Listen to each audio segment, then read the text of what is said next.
علیکم لسنرز، کیا حال ہے آپ سب کا؟ Welcome to my channel. امید ہے آپ سب خیر و عافیت سے ہوں گے اور میرے چینل کی ہارر سٹوریز آپ سب کو بہت پسند آ رہی ہوں گی۔ لسنرز، آج کا یہ خوفناک واقعہ ہمارے ساتھ فیصل آباد سے عاصم نے شیئر کیا ہے۔ عاصم کا کہنا ہے کہ اب میں لاہور میں رہتا ہوں سٹڈیز کے لیے۔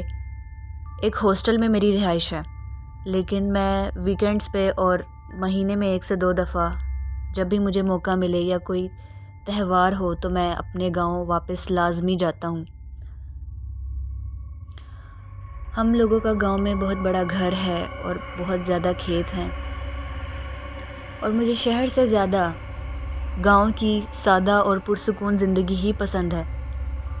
اس لیے میں جب بھی اپنے گاؤں واپس جاتا ہوں مجھے بہت خوشی محسوس ہوتی ہے۔ تو یہ خوفناک واقعہ بھی میرے گاؤں کا ہی ہے جو میں آپ لوگوں کے ساتھ شیئر کرنا چاہتا ہوں۔ جب میں چھوٹا تھا تو بچپن سے ہی مجھے یہ بات سننے کو ملتی تھی کہ ہمارے گاؤں میں ایک پچھل پہری رہتی ہے جو کہ کھیتوں کے پیچھے والے علاقے میں رہتی ہے۔ اکثر کھیتوں میں بھی نظر آتی ہے، جو لوگ کھیتوں میں کام کرتے ہیں ان کو نظر آتی ہے، ان کو ڈراتی ہے۔ ہمارے خاندان کے تقریباً سب لوگ ہی کھیتی باڑی کا کام کرتے ہیں، اور ان میں سے بہت سے لوگوں کو وہ پچھل پہری نظر آئی ہے۔ کھیتوں کے پیچھے کا جو علاقہ ہے وہ کافی سنسان اور ویران ہے، وہاں پہ جلدی کوئی بھی نہیں جاتا۔ لوگ بتاتے ہیں کہ ایک دن اچانک سے ہی وہ پچھل پہری نظر آنا شروع ہوئی تھی، اور اس کے بعد سے وہ اکثر وہاں پہ نظر آتی تھی، لوگوں کو ڈراتی تھی۔ جو لوگ کھیتوں کے پاس سے گزرتے تھے ان کو ڈراتی تھی۔ اکثر رات کے وقت جو وہاں سے گزرتے تھے تو وہ درختوں پہ اگر ان کی نظر پڑتی تھی تو وہ دیکھتے تھے کہ وہ پچھل پہری درخت کی شاخ کے اوپر بیٹھی ہوئی ہے اور بھیانک آوازیں نکال کے ان کو ڈراتی تھی، کبھی کبھی ان لوگوں کا نام بھی لیتی تھی۔ رات کے وقت جو بھی کھیتوں میں سے یا کھیتوں کے پاس سے گزرتا تھا وہ پچھل پہری اپنے روپ بدل بدل کے ان لوگوں کو بری طرح ڈراتی تھی۔ خیر، اس نے ابھی تک کسی بھی انسان کو جانی نقصان نہیں دیا تھا، لیکن جب اس بات کو 1 ماہ سے زیادہ کا عرصہ ہو گیا اور لوگوں میں یہ بات پھیلنا شروع ہو گئی کہ ہاں کھیتوں میں یا کھیتوں کے پاس والے راستے سے گزرو تو ایک پچھل پہری چڑیل نظر آتی ہے، تو لوگوں نے سوچا کہ اس سے پہلے کہ وہ چڑیل ہم لوگوں کو یا ہم لوگوں کے جانوروں کو نقصان پہنچانا شروع کرے تو اس کے لیے کچھ کرنا چاہیے۔ ان کے ساتھ والے گاؤں میں ایک بابا جی رہتے تھے، وہ بہت اللہ والے تھے، بہت عبادت گزار تھے۔ گاؤں کے سب بڑوں نے مل کے فیصلہ کیا کہ دوسرے گاؤں سے ان کو بلا کے لانا چاہیے اور ان کو بتانا چاہیے کہ ہمارے گاؤں میں یہ سب صورتحال ہے اور اب آپ دیکھیں کہ کیا کرنا ہے۔ جب دوسرے گاؤں سے ان بابا جی کو بلا کے لائے تو انہوں نے حساب لگایا، وہ اس جگہ پر بھی گئے، کھیتوں والی اس جگہ پر جہاں پہ وہ زیادہ تر نظر آتی تھی، تو انہوں نے حساب لگا کے بتایا کہ جو آپ کے کھیتوں کے پیچھے علاقہ ہے جو کافی سنسان ہے، وہاں پر کسی نے تعویذ دبائے ہیں، کچھ ایسا عمل کیا ہے کہ اس چڑیل کو یہاں پہ چھوڑا ہے تاکہ وہ کھیتوں میں گھومتی رہے، کھیتوں کے ارد گرد گھومتی رہے، کھیتوں میں کوئی کام نہ کر سکے، یہاں پہ فصلیں نہ اگائی جا سکیں، اور یہ کھیت اور یہ زمین جتنی بھی ہے یہ ویران اور بنجر ہو جائے۔ اور یہ کام آپ لوگوں کے کسی دشمن نے کیا ہے جو نہیں چاہتا کہ آپ لوگ ترقی کریں اور خوش رہیں۔ جب یہ بات میرے گھر والوں کو پتہ چلی تو وہ لوگ تو بہت زیادہ پریشان ہوئے کہ اگر اسی طرح سے یہ چڑیل یہاں پہ ہمارے کھیتوں میں نظر آتی رہی تو ہم لوگ تو کام نہیں کر پائیں گے، کل کو یہ ہمیں جانی نقصان بھی دے سکتی ہے، ہمارے جانوروں کو بھی کھا سکتی ہے، اور اگر اس نے اس جگہ پہ ہمارے کھیتوں میں پکا بسیرا کر لیا تو یہ کبھی یہاں سے نہیں جائے گی۔ تو پھر میرے دادا جی نے ان بابا جی سے کہا تھا کہ اگر آپ کچھ کر سکتے ہیں تو اس چڑیل سے ہماری جان چھڑوائیں، اس سے پہلے کہ کوئی اور مسئلہ بنے آپ ہماری مدد کریں۔ تو پھر میرے دادا دادی بتاتے ہیں کہ وہ جو بابا جی تھے وہ بہت بہادر تھے، وہ اکیلے اس حصے میں گئے تھے، وہ جو کھیتوں کے پیچھے جو حصہ تھا، جو علاقہ تھا، وہ وہاں پہ گئے تھے، انہوں نے وہاں پہ 3 دن کا عمل کیا تھا، اس علاقے کے چاروں طرف کیلیں ٹھونکی تھی تاکہ وہ چڑیل اس علاقے میں ہی قید ہو جائے، وہ باہر نہ آ پائے وہاں سے، اور ایسا ہی ہوا۔ لوگ کہتے ہیں کہ اس کے بعد جب بھی ہم کھیتوں کے پاس سے گزرتے تھے یا کھیتوں میں جاتے تھے ہمیں دوبارہ وہ پچھل پیڑی نظر نہیں آئی، لیکن جب ہم کھیتوں کے پچھلے حصے کی طرف جاتے تھے تو اس علاقے میں سے اس چڑیل کے چیخنے چلانے کی آوازیں آتی تھیں، وہ کہتی تھی کہ مجھے یہاں سے نکالو، اب میں تم میں سے کسی کو نہیں چھوڑوں گی۔ میرے چاچو بھی مجھے اس چڑیل کا ایک واقعہ بتاتے ہیں۔ وہ کہتے ہیں کہ ایک رات میں اپنے دوستوں کے ساتھ کھیتوں میں گیا پانی دینے کے لیے۔ وہاں پہ ہم لوگوں کا ایک ڈیرا تھا، ہم لوگ وہاں پہ بیٹھ گئے۔ ہم لوگ آپس میں باتیں کر رہے تھے اور ہم لوگوں نے آگ جلائی ہوئی تھی، سردیوں کی شروعات تھی، ہم لوگوں نے آگ جلائی تھی، ہم آس پاس بیٹھے ہوئے تھے آگ کے، کہ ہمیں ایسا محسوس ہوا کہ ہمارے پاس سے کوئی لڑکی گزر کے گئی ہے جس نے پاؤں میں پائل پہنی ہے، اور پائل پہننے کی وجہ سے جب وہ چلتی ہے تو چھن چھن کی آواز آ رہی ہے، لیکن ہمیں نظر کچھ نہیں آیا۔ پھر میں نے دیکھا کہ کھیتوں کے پاس ایک لڑکی کھڑی ہوئی ہے جس نے سرخ رنگ کے کپڑے پہنے ہیں، اور وہ جیسے ہی میری نظر اس پہ پڑی وہ کھیتوں کے اندر بھاگتی ہوئی چلی گئی۔ میں نے اپنے دوستوں کو بھی کہا کہ وہ دیکھو، انہوں نے بھی دیکھا کہ ایک لڑکی کھیتوں کے اندر بھاگتی ہوئی جا رہی ہے اور اس نے پاؤں میں پائل پہنی تھی، ویسی ہی آواز آ رہی تھی۔ ہم لوگ بھاگ کے اس کے پیچھے گئے، ہم نے اسے دیکھا کہ وہ بھاگتے بھاگتے کافی آگے تک چلی گئی اور وہ آگے جا کے غائب ہو گئی۔ جب ہم لوگ اس جگہ پہ پہنچے جہاں پہ وہ غائب ہوئی تھی تو میں اور میرے دوست وہاں پر سب کھڑے ہوئے تھے کہ اچانک سے میرے دوست کو دوسری طرف سے ایک عورت کھڑی ہوئی نظر آئی جس کا بہت زیادہ بھیانک چہرہ تھا اور وہ ہم لوگوں کی طرف ہی دیکھ رہی تھی۔ اس نے چیخیں مارنا شروع کر دی اور ہم لوگوں کو اشارہ کرتے ہوئے کہا کہ ادھر دیکھو وہ کیا چیز ہے۔ جب ہم لوگوں نے دیکھا تو ہم لوگوں کو واضح ایسا لگا کہ کوئی چیز وہاں سے چھلانگ مارتے ہوئے دوسری طرف گئی ہے اور آگے جا کر غائب ہو گئی ہے۔ جس دوست نے اس چڑیل کو دیکھا تھا وہ تو ڈر کے مارے واپس کھیتوں میں سے نکل آیا، لیکن ہم لوگ جو باقی کے دوست تھے ہم سب اسے ڈھونڈنے لگے کہ وہ کہاں گئی ہے، وہ کیا چیز تھی۔ میرے چاچو بتاتے ہیں کہ یہ واقعہ تب کا ہے جب اس چڑیل کو قید نہیں کیا گیا تھا اور وہ چڑیل نیا نیا لوگوں کو نظر آنا شروع ہوئی تھی۔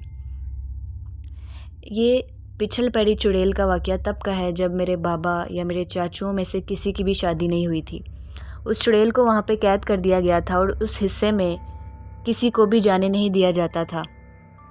اول کے تو لوگ خود بہت زیادہ ڈرتے تھے، وہ اس حصے کی طرف جاتے ہی نہیں تھے جہاں پہ اس چڑیل کو قید کیا ہوا تھا، کیونکہ جب بھی کوئی اس حصے کی طرف جاتا تھا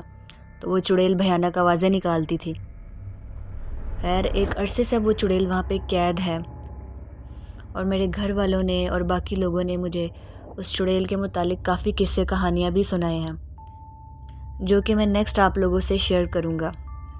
سو لسنرز، یہ تھا عاصم کے گاؤں کا وہ خوفناک واقعہ جو انہوں نے ہمارے ساتھ شیئر کیا۔ لسنر، دوسرا خوفناک واقعہ ہمارے ساتھ لاہور سے ماہم نے شیئر کیا ہے۔ ماہم کا کہنا ہے کہ ہم لوگوں کا جوائنٹ فیملی سسٹم ہے، کافی بڑا گھر ہے، لیکن ہم لوگوں کا جو کمرہ ہے، ہم لوگ جہاں پہ رہتے ہیں، ہمارے کمرے میں ایک کونا ایسا ہے جہاں سے اکثر آوازیں آتی ہیں۔ وہ آوازیں تب تو نہیں آتی کہ جب ہم سب اکٹھے وہاں پہ بیٹھے ہوں، لیکن ہاں تب ضرور آتی ہیں جب کمرے میں کوئی اکیلا انسان ہو، اور اگر وہ سویا ہو یا وہ ایسی حالت میں ہو کہ جب وہ کسی سوچ میں گم ہو، یعنی کہ آوازیں آتی ہیں تو ایسے لگتا ہے کہ جیسے وہم ہے۔ خاص طور پہ جب کوئی انسان وہاں پہ سویا ہوتا ہے تب تو وہ آوازیں بہت زیادہ آتی ہیں،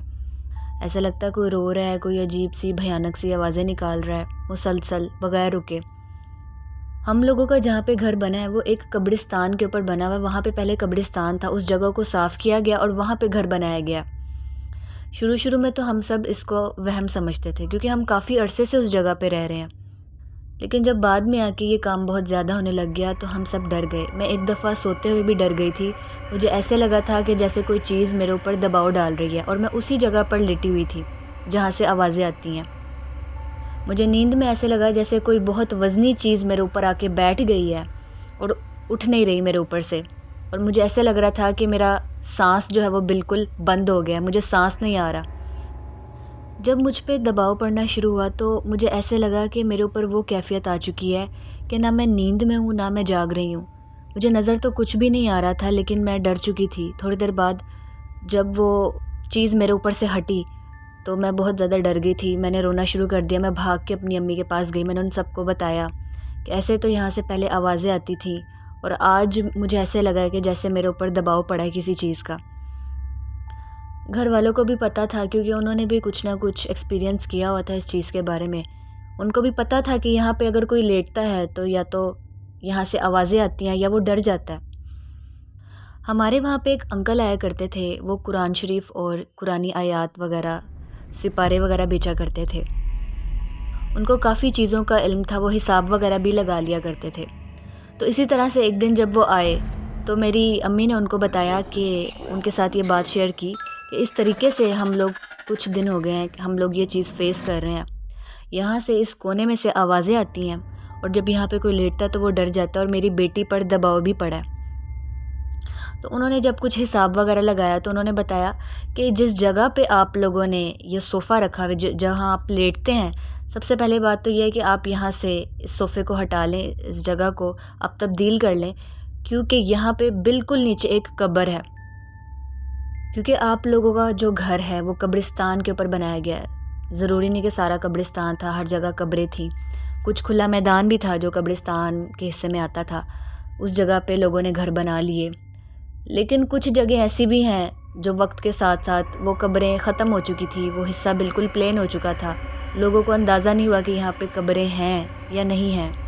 اس حصے کے اوپر بھی لوگوں نے اپنے گھر بنا لیے۔ تو یہاں پر بھی کچھ ایسا ہی معاملہ ہے، جہاں پر آپ لوگ لیٹتے ہیں، آپ کی بیٹی لیٹی تھی، یہ بالکل نیچے قبر ہے اور یہ جگہ بہت بھاری ہے، آپ نے دوبارہ یہاں پر نہیں لیٹنا یا یہاں پہ نہیں بیٹھنا، اور وقفے وقفے سے آپ سورہ یاسین اور قرآنی آیات کا ورد کیا کریں، اور یہاں پر بھی آپ چھڑکاؤ کیا کریں تاکہ اس جگہ کا جو بھاری پن ہے یا کسی قسم کی بھی اگر نحوست ہے تو وہ دور ہو جائے۔ تو پھر ماں ہم بتاتی ہیں کہ پھر ہم نے وہاں سے جگہ چینج کر لی اپنے صوفے کی، وہاں پر ہم بالکل نہیں جایا کرتے تھے، وہ کونا بالکل ہم نے خالی رکھا ہوا ہے۔ روز یا ہر دوسرے دن سورہ یاسین کا ورد کر کے ہم وہاں پہ پانی کا چھڑکاؤ کرتے ہیں، تو اب ایسا کوئی مسئلہ نہیں ہے۔ لیکن ہاں کبھی کبھار ایسا محسوس ہوتا ہے کہ جیسے وہاں سے ابھی بھی ہلکی ہلکی آوازیں آتی ہیں، لیکن اس کے بعد سے کوئی بھی ڈرا نہیں، جیسے پہلے ہم لوگ ڈر جاتے تھے نیند میں یا اکیلا اگر کوئی کمرے میں موجود ہوتا تھا۔ وہ آوازیں اگر کبھی کبھار آتی بھی ہیں تو وہ اتنی مدھم ہوتی ہیں کہ ان کو بہت غور سے سنا جائے تب وہ آوازیں سنائی دیتی ہیں، ورنہ نہیں۔ بہت سے لوگ ایسے ہوتے ہیں کہ جن کو اندازہ نہیں ہوتا، یا پھر کسی ایسی جگہ پہ گھر بنا لیتے ہیں جہاں پہ پہلے قبرستان تھا، ان کو پتہ نہیں ہوتا، یا بعض لوگوں کو اگر پتہ بھی ہوتا ہے تو وہ اتنا غور نہیں کرتے، وہ کہتے ہیں کہ اب یہاں پہ کون سا قبرستان ہے، اب یہاں پہ گھر بن چکا ہے، تو بس ان کو گھر میں رہنے سے مطلب ہوتا ہے۔ اگر آپ میں سے بھی کچھ لوگ ایسے ہیں جن کا گھر قبرستان کے اوپر ہے یا کسی بھاری جگہ کے اوپر ہے، تو آپ لوگوں کو بھی پتہ ہوگا کہ سب گھر تو ایسے نہیں ہوتے، لیکن جو بہت زیادہ بھاری گھر ہوتے ہیں ان میں ضرور کوئی نہ کوئی واقعات ہوتے ہیں، آئے دن کوئی نہ کوئی مسئلہ ہوتا ہے، چاہے آپ کو اگر وہاں پہ کچھ نظر نہیں آ رہا، لیکن آپ کی رزق میں تنگی ہو سکتی ہے، آپ کے مالی حالات میں تنگی ہو سکتی ہے، یا ویسے آپ لوگوں کے گھر میں لڑائی جھگڑے ہو سکتے ہیں، یعنی کہ وہ گھر اس طرح کے ہوتے ہیں کہ وہاں پہ کوئی آباد نہیں ہو سکتا، وہاں پہ کوئی خوش نہیں رہ سکتا۔ تو ایسے گھروں میں رہنے سے بہتر یہی ہے کہ آپ وہاں سے جگہ تبدیل کر لیں، کیسے بھی ہو آپ وہاں سے جگہ تبدیل کر لیں، اس سے پہلے کہ آپ لوگوں کو کوئی بڑا نقصان اٹھانا پڑ جائے۔ سو لسنرز، یہ تھی آج کی سٹوریز، امید ہے آپ لوگوں کو اچھی لگی ہوگی، پسند آئی ہوگی۔ کمنٹ سیکشن میں اپنی رائے کا اظہار کریں۔ آپ لوگ بھی اپنے خوفناک واقعات مجھ سے شیئر کر سکتے ہیں۔ ڈسکرپشن باکس میں میرے ای میل آئی ڈی یا فیس بک آئی ڈی پر ویڈیو اچھی لگی ہو تو لائک کریں اور شیئر کریں، اور اگر آپ کو لگتا ہے کہ میرے چینل کی ہارر سٹوری سننا آپ کو پسند ہے تو چینل کو بھی لازمی سبسکرائب کر لیں۔ اپنا بہت سا خیال رکھیں، دعاؤں میں یاد رکھیں، ویٹ کریں میری نیکسٹ سٹوری کا، تب تک کے لیے اللہ حافظ۔